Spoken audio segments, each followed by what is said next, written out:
At 101 years old, the spiritual leader of millions has taken his final breath. President Russell M. Nelson, who guided the Church of Jesus Christ of Latter-day Saints through both triumphs and turmoil, is gone. But don't think this is just another passing of a leader. His story is far more complicated than you've been told. From bold reforms that shook tradition to controversies that still divide believers, his legacy is a mix of power, faith, and questions that history will never forget. Stay tuned, because what we're about to uncover will change the way you see Russell M. Nelson forever. He was a man who lived through more than a century of change, guiding millions in their faith while navigating global upheavals, cultural revolutions, and even struggles within his own church. His passing at the age of 101 has not just marked the end of a life, but the closing of a chapter in religious history. Today, the world reflects on his leadership, his legacy, and the controversies that quietly trailed behind him. In this video, we're going deeper than the headlines. We'll uncover the defining moments that shaped Russell M. Nelson's journey from a skilled heart surgeon to the prophetic leader of one of the most powerful faith communities on earth. You'll see the bold reforms he introduced, the debates those choices stirred, and the little-known details that reveal the man behind the title. For some, he was a visionary who modernized the church for a new era. For others, his leadership remains far more complicated. And that's why you'll want to stay with us until the end, because we're breaking down the history, the influence, and the impact of a figure whose decisions still ripple across the globe. Russell Nelson's story began on September 9, 1924, in Salt Lake City, Utah.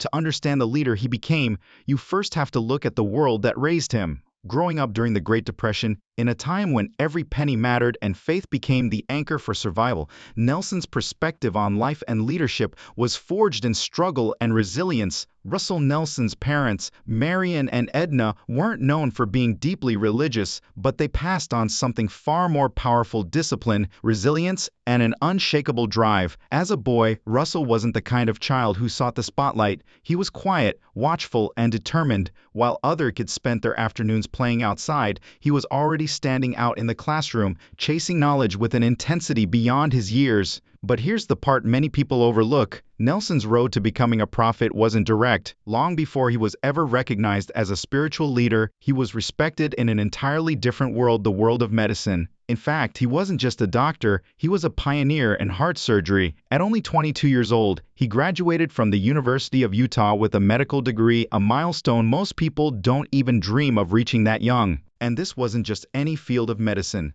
Nelson stepped into cardiothoracic surgery, one of the riskiest, most demanding specialties of his time. Imagine the pressure, lives literally in his hands, every decision critical. It was in these operating rooms, saving hearts one patient at a time, that Nelson built the precision, courage, and leadership that would one day define his spiritual role. Nelson was a trailblazer in the development of open-heart surgery methods. He was a member of a team that conducted the first successful open-heart surgery in Utah in the 1950s, which stands as one of his greatest medical accomplishments. This would have been a life-altering event for many. Nelson, however, saw it as the start of a life full of groundbreaking achievements. At this point, the narrative takes an intriguing turn. He gained international reputation as a result of his work in medicine, but it also helped him establish himself as someone who valued accuracy, patience, and discipline. As someone who valued accuracy, patience, and discipline, these characteristics later came to characterize his leadership in the LDS Church. Nelson stood out from many other church leaders of his era because of his dual identities as a surgeon and a spiritual leader. Nelson had already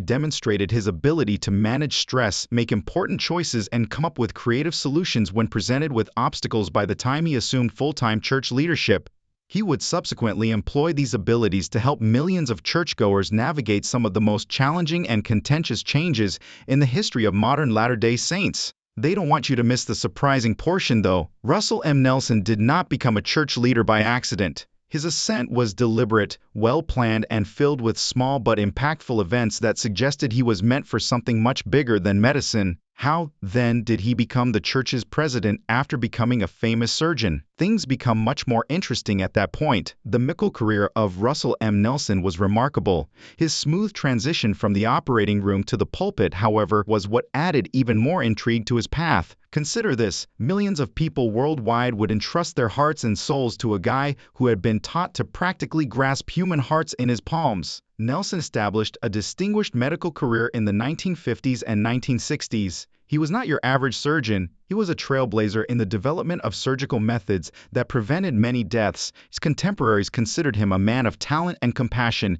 and patients went from all over the nation to receive his care. He even rose to the position of professor of surgery, instructing upcoming medical professionals. Nelson, however, sensed a deeper calling that medicine was unable to fully fulfill in spite of his success. Behind the scenes, Nelson continued to be a devout Christian, while juggling the demanding demands of his medical practice with his roles as a spouse, father, and priest. He served in a variety of local church callings, and this is where his personality really came into its own. Nelson constantly found time to serve his church, something that many men in his position might have done by concentrating just on their professional or personal goals. By the late 1970s, high LDS leadership had taken notice of Nelson's reputation as a devoted churchgoer and a skilled physician. He was elected to one of the highest governing bodies in the church, the Quorum of the 12th Apostles, in 1984. His life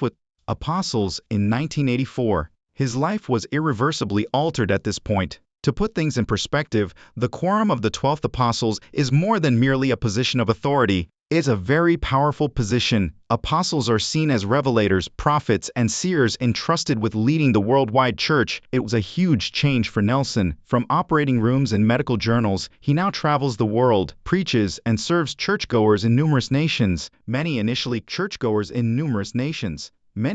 questioned Nelson's capacity to manage such a change. He wasn't a lifetime church official or professional theologian after all. In actuality, though, he had a distinct advantage because of his medical training. In church leadership, his accuracy, self-control, and capacity for making life-or-death choices under duress were vital. He tackled issues carefully yet compassionately, using the same meticulous analysis he had applied in surgery. Nelson gained notoriety for his worldwide outreach over his decades as an apostle. He talked with political leaders, traveled to nations where the church was hardly present, and highlighted the LDS faith's global expansion. Nelson constantly reminded people that the church was a global religion and not just a Utah-based society, in contrast to certain leaders who were more inwardly centered. Here's the interesting part though, Nelson didn't simply wait to be given leadership. He actively participated in key conversations regarding the future of the church, especially those pertaining to outreach and modernity. His co-workers frequently characterized him as strong but gentle, a man who never wavered from his convictions but was able to disagree without becoming combative. Let's fast forward to 2015. Nelson, a senior apostle at the time, was elected president of the 12 Apostles Quorum. This role made it obvious that he was next in line and placed him second in command to the church president. Additionally, in January 2018, when President Thomas S., the 17th president of the Church of Jesus Christ of Latter-day Saints, was Nelson. When he was leading the way in cardiac surgery in Utah decades ago, nobody could have predicted that he would assume the role of leader at the age of 93. His appointment had more significance than that. Nelson started making dramatic, far-reaching reforms very immediately, which established the tone for his leadership. He wasn't satisfied with things as they were. Rather, he initiated a series of changes that would transform the way millions of churchgoers practice their faith. The twist that most people don't discuss, though, is this: controversy was as much a part of Nelson's leadership as advancement. His choices sparked discussions both inside and beyond the church, with some people praising him and others criticizing him. What precisely were these drastic adjustments, and why did they leave such a conflicting legacy? We're going there next. The tale really takes off at this point. Many anticipated that Russell M. Nelson would quietly uphold tradition when he was elected president of the Church of Jesus Christ of Latter-day Saints in January 2018. He was already in his 90s, and history indicated that most presidents at that age would steer clear of significant upheavals by leading conservatively. But their hopes were soon dashed by Nelson. Rather than remain motionless, he began one of the most controversial and revolutionary presidencies in the history of the LDS Church. Nelson gave the indication that change was imminent within weeks after taking over, and not merely minor tweaks. These were broad changes that would affect almost every church member in the world. Nelson started by criticizing the use of the moniker Mormon, which has been a part of the church's identity for many years. Members and non-members alike had called the church the Mormon Church for many centuries. With the well-known I'm a Mormon campaign, the faith's extensive missionary effort frequently relied on that branding. Nelson, however, demanded that the use of that language cease immediately. He was adamant that the Church of Jesus Christ of Latter-day Saints be called by its full name. This wasn't merely semantics to Nelson. Its goal was to directly align the church's identity with that of Jesus Christ. This choice provoked contentious discussions. The action was praised by supporters who said it returned attention to the Savior. However, many members proudly carried decades of cultural identity, which others viewed as unworkable and even disrespectful. Nelson's efforts to Nelson's efforts to eradicate Mormon culture were criticized by some, while others maintained that it was a necessary spiritual reform. In any event, it was evident that Nelson was unafraid of controversy. Changes in structure followed. Nelson announced a dramatic change to Sunday worship in 2018. Members had been going to church sessions every Sunday for 3 hours for over 30 years. With a greater focus on home-centered gospel study, Nelson cut it down to only 2 hours. This was a relief to millions of families. However, it sparked debate among traditionalists. Was this an indication of modernizing to keep new generations interested, or was it a relaxation of church discipline? Nelson's 2019 reversal of the church's contentious LGBTQ family policy was another audacious change. Under his predecessor, the church had declared same-sex marriage to be apostasy back in 2015 and prohibited same-sex couples' children from being baptized until they reached adulthood. Massive suffering and conflict resulted from the policy, which even prompted massive church resignations. Nelson was commended by many for his ability to cure wounds after he overturned that regulation. Others, however, questioned why it took the church 4 years to rescind the policy and why it had ever been put in place in the first place. Acceleration, however, was arguably Nelson's most recurring topic during his presidency. Despite his senior age, he appeared committed to modernizing the church as soon as possible. During his presidency, he unveiled approximately 150 new temples globally, reformed programs, and gave temple construction more attention. A startling figure that shattered all prior records. For him, opening more temples was more than just a token gesture. It was a way to enrich members' spiritual life all across the world and fulfill prophecies. Nelson's leadership was not without its detractors, of course. His reforms were viewed by some as abrupt and disruptive. Others contended that he was going too quickly, making it difficult for older generations to adjust. During his leadership, some detractors demanded more accountability, raising issues with transparency and the church's substantial financial assets. Nelson, however, remained composed and steady throughout. He frequently discussed revelation and insisted that supernatural guidance guided his judgments rather than his own. This strengthened his prophetic authority for believers. Skeptics questioned if his decisions were genuinely inspired or merely the individual vision of a guy who was committed to leaving a legacy. Here's the really startling bit, though. Nelson wasn't satisfied with merely making changes within the church. Additionally, he extended his influence by conducting unparalleled interfaith outreach. He stressed interfaith harmony during meetings with world leaders, including the Pope. This was revolutionary to many, a president of the LDS, reaching out across centuries of religious differences. However, the church also came under investigation as a result of its worldwide presence. Every choice Nelson made was scrutinized by both members and the general public, igniting discussions that have persisted beyond his death. All things considered, Nelson's presidency was a paradox. He will be remembered, on the one hand, as a reformer and a visionary who quickly modernized the church. Conversely, he will be seen as a contentious individual whose choices frequently caused division among members and generated discussions that continue to this day. This is where the plot changes, though. There was more to Nelson's leadership than theory or policy. It was also really intimate. His legacy included aspects of his personal life, relationships, and family, and comprehending that aspect of him is essential to comprehending the reformer as a person. The man behind President Nelson's title was a guy whose private life was as interesting as his public service. It takes more than simply his medical genius or reforms to comprehend Russell M. Nelson. The manner he lived as a spouse, parent, and spiritual leader in the eyes of the world is equally important. In 1945, Russell M. Nelson wed Dancel White, his first wife. His early life was anchored by his marriage to the woman he met while attending the University of Utah. 9 daughters and 1 son were among the 10 children they raised together. Their family became a representation of faith, solidarity, and commitment for many members of the church. However, the Nelsons had their share of difficulties. Just like any big family, it was no easy task to raise 10 children while juggling a pioneering medical career with growing church obligations. Nelson was frequently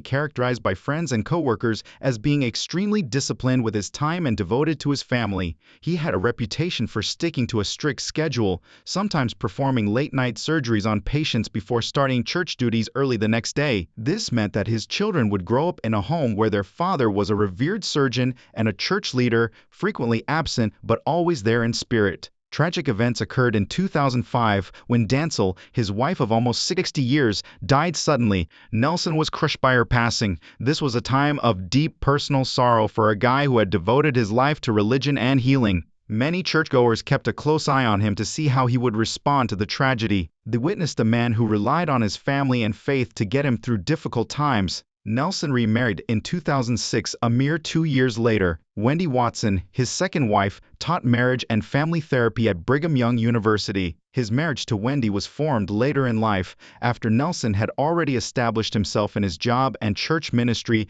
in contrast to his previous marriage, which started when he and Dancel were both young students. Wendy soon established herself as an active member of his team, accompanying him on his travels, giving speeches at gatherings, and sharing her own spiritual wisdom.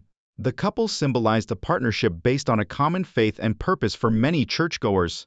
However, there were some contentious aspects of Nelson's family life. Some of his children apparently left the church or went in various directions in recent years, which caused members to have discreet discussions. This was interpreted by some as evidence that prophets, like everyone else, suffer with family issues. For others, it served as a reminder that having a leader does not ensure a flawless home. Nelson himself hardly ever discussed these difficulties in public, rather stressing the value of personal choice, love, and patience. Nelson meticulously developed his public persona outside of his family. In contrast to the gravity of his position, he was frequently characterized as calm, polite, and soft-spoken. Nelson's style was methodical and purposeful, in contrast to certain leaders who exuded a fierce passion. With the dexterity of a surgeon, he frequently paused before responding to inquiries, seemingly choosing each word with care. His image was influenced by his age as well. In his 90s, Nelson led a worldwide church and was frequently regarded as a representation of tenacity and energy. Critics and churchgoers alike were astounded by tales of him trekking, traveling, and leading an active life far into his elderly years. This vigor became evidence of his divine calling for many, indicating that he was supported by more than simply physical prowess. Nelson was not impervious to criticism, though. Members occasionally questioned his marriage to Wendy, who often spoke with him believing her influence to be abnormally apparent for a prophet's spouse. Others chastised him for making decisions without properly understanding how they would affect regular members or for seeming out of touch with newer generations. Nevertheless, despite the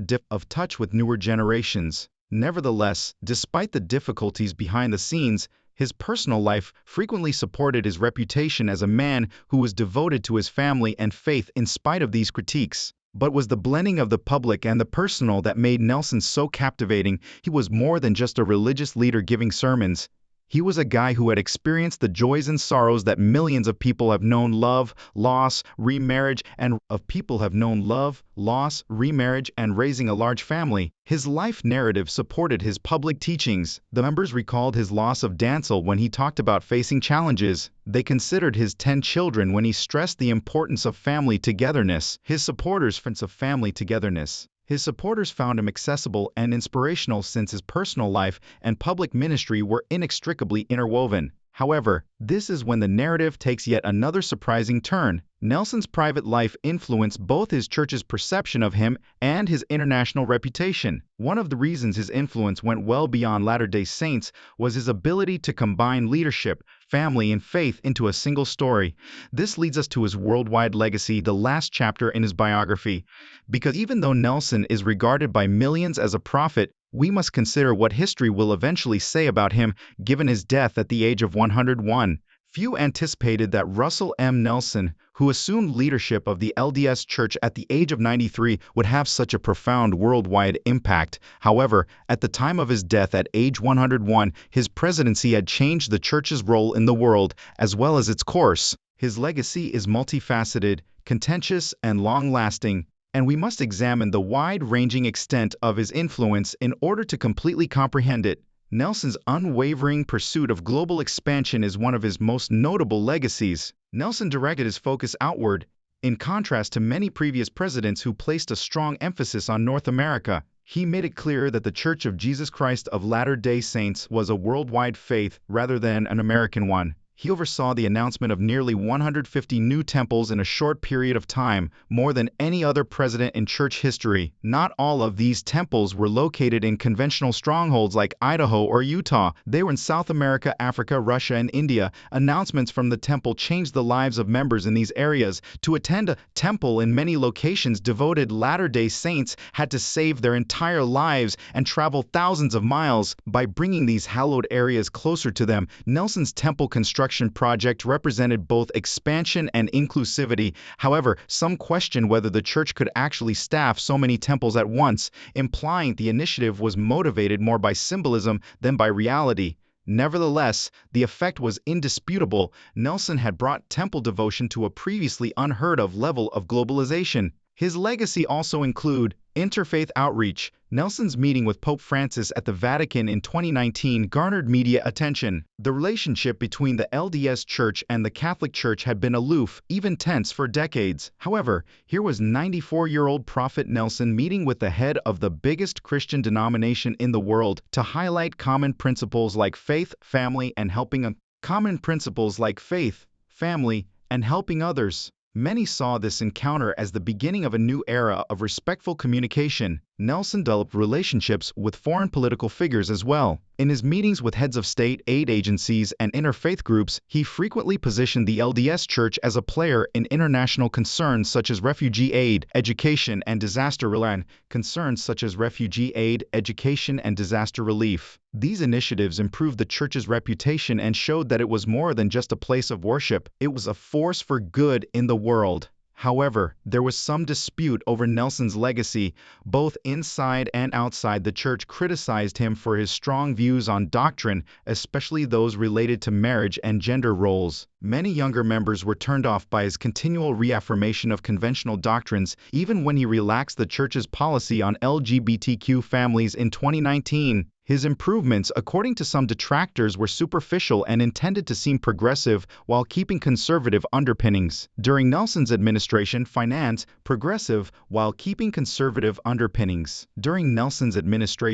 financial transparency also became a contentious issue. Public discussion about whether more of the church's wealth should have been allocated to humanitarian causes was sparked by investigations that showed the organization had accumulated a financial reserve worth over $100 billion.